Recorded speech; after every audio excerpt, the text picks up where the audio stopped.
Dear viewers, Newton drawing Tomé চ্যানেলের পক্ষ থেকে আমি রশিদ নিউটন আপনাদেরকে সাদর সম্ভাষণ জানাচ্ছি। চিত্রশিল্প এমন একটি শিল্প যেটির মাধ্যমে আমাদের মনের ভাব যেমন প্রকাশিত হয়, তেমনি আমাদের ভাবনাও কিন্তু বিকশিত হয়। অর্থাৎ আমরা যা আমাদের অন্তর্লোকে যে ছবিটি ভাসছে সেটি কিন্তু আমি ক্যানভাসে অর্থাৎ কাগজে ফুটিয়ে তোলবার কিন্তু চেষ্টা করি। তো চলুন দেখা যাক আজকে আমাদের আয়োজনে কোন ছবিটি আমরা আঁকতে চলেছি।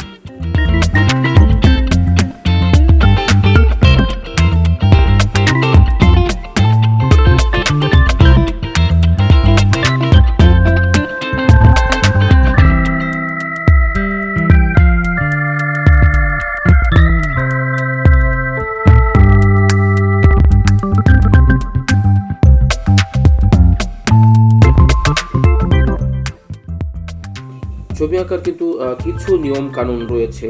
অর্থাৎ যারা জাত শিল্পী তারা কিন্তু আসলে তাদের ভেতরের প্রতিবিম্বটাকে কাগজে ফুটিয়ে তোলার চেষ্টা করে, তাতেই একটি সুন্দর ছবি হয়ে যায়। তবে কিছু নিয়ম কানুন কিন্তু রয়েছে, আর্টেরও কিন্তু কিছু গ্রামার রয়েছে। আমরা যেমন ছোটবেলায় অ আ ক খ শিখে কিন্তু আমরা পড়তে শিখেছি, লিখতে শিখেছি, আর্টেরও তেমন কিছু নিয়ম কানুন রয়েছে। আমরা আমাদের ড্রয়িংগুলোর মধ্যে দিয়ে সেই গ্রামারগুলো আপনাদেরকে দেখিয়ে দেবার চেষ্টা করব, শিখিয়ে দেবার চেষ্টা করব, একসঙ্গে শিখবার চেষ্টা করব।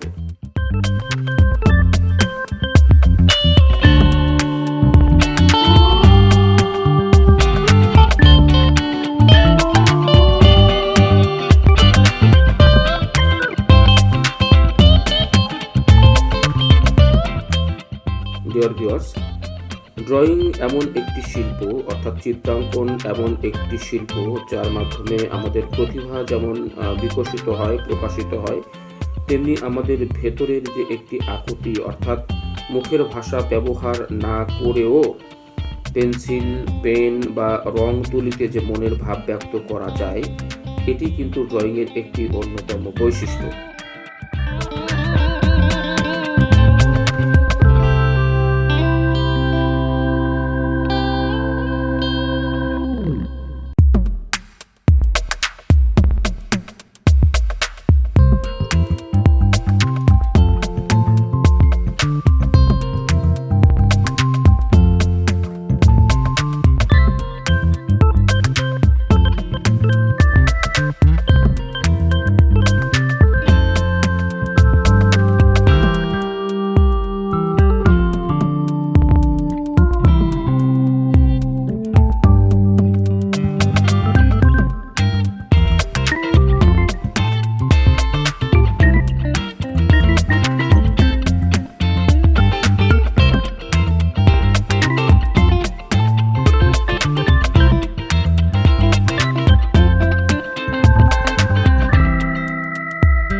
ডিয়ার ভিউয়ার্স, শেষ হয়ে এলো আমাদের আজকের ড্রয়িং।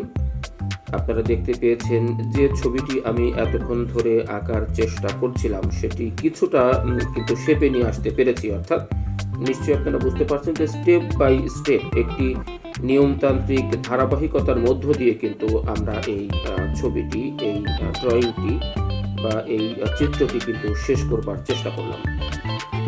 আর্টের মধ্যে কিছু গ্রামার রয়েছে, কিছু নিয়ম কানুন রয়েছে যেগুলো জানলে আসলে ড্রয়িংটা ভীষণ সহজতর হয়ে ওঠে এবং অত্যন্ত জীবন ঘনিষ্ঠ বা জীবন্ত মনে হয় সেই ড্রয়িংটি। তো আপনাদের কেমন লাগলো জানি না, যদি ভালো লেগে থাকে লাইক কমেন্ট করে আমাকে উৎসাহিত করবেন। সবাইকে অনেক ধন্যবাদ।